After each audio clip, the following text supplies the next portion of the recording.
Hey, thanks Adrian for the introduction. I'm Zach Poles. We're doing Chapter 5. It's, as far as revising your writing, I'm going to start with as far as being courteous and using a sincere tone when revising your writing and looking at stuff. As far as I'll just give you a few examples of what to do and what not to do. First one's going to be what not to say. And I'll start with, I can't believe you expect me to accept this offer. And that would be what you wouldn't say. Now I'm going to show you the right way to say it, which would be, this offer would be more attractive if it included a 6-month trial period.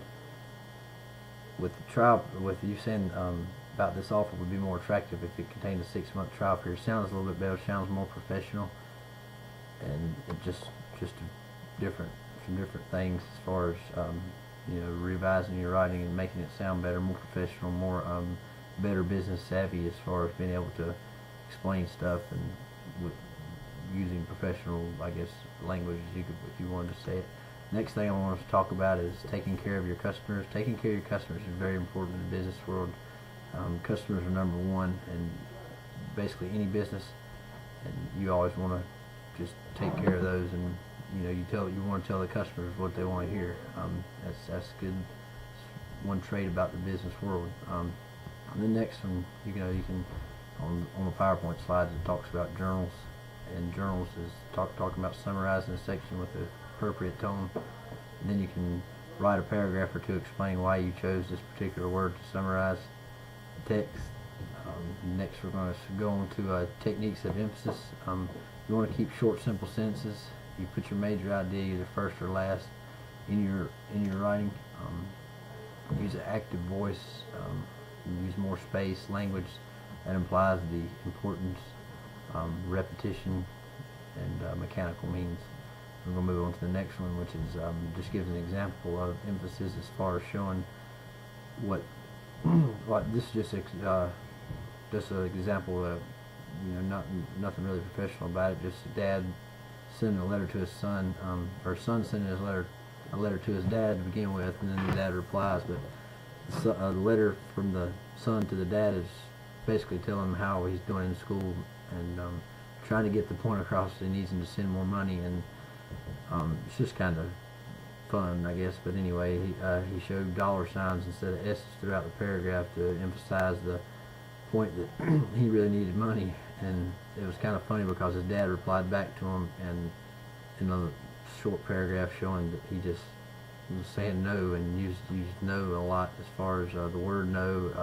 He used the word no in astronomy, economics, oceanography, enough, not, honor, knowledge, noble. He just kind of put that emphasis on no, so his son would hopefully get that point across to his son. But anyway, we'll move on to the next one about positive language. Positive language is big, and especially in the business world.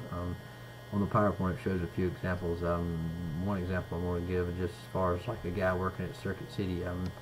Just first of all, I'll show you the way not to say it, and then I'll show you the statement that makes it sound a little bit more business savvy.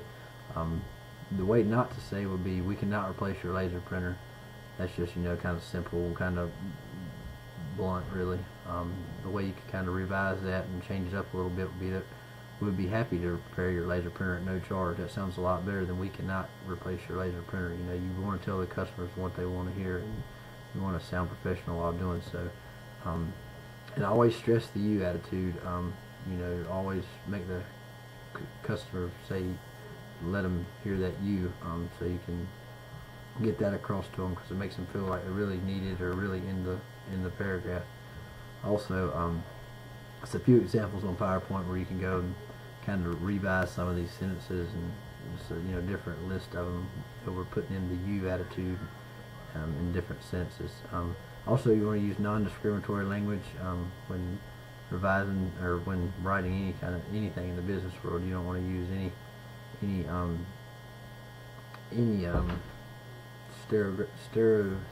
stereotypical terms. Sorry.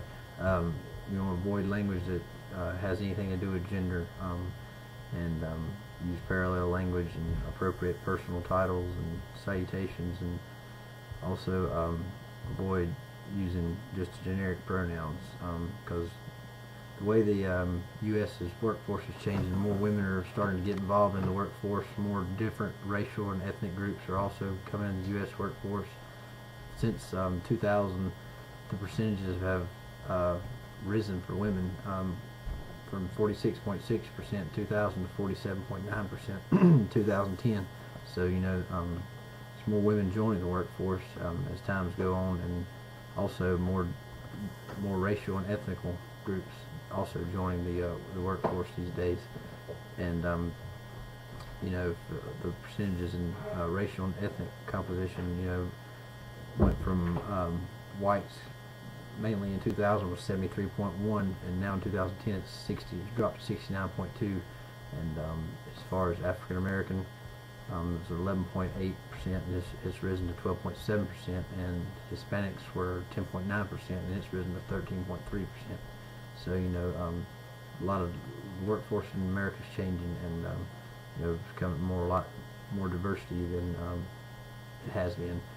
And that's kind of basically sums up. I'm going to go over just a few more of the key terms: active verse, cliche, complex sentence, compound sentence, dangling expression, mechanics, non-discriminatory language, parallelism, passive voice, redundancy, style, tone, simple sentence. And you remember, in the business world, you always want to keep a professional look about yourself and use professional language. And again, satisfying the customer is what really makes is most important. But anyway, that was just a little bit on revising writing skills, and so appreciate it. My name is Zach Bowles, and like I said, you can look on PowerPoint for some other little stuff and kind of help you get a better feel for it if you look at it for yourself. But anyway, appreciate it. Thank you.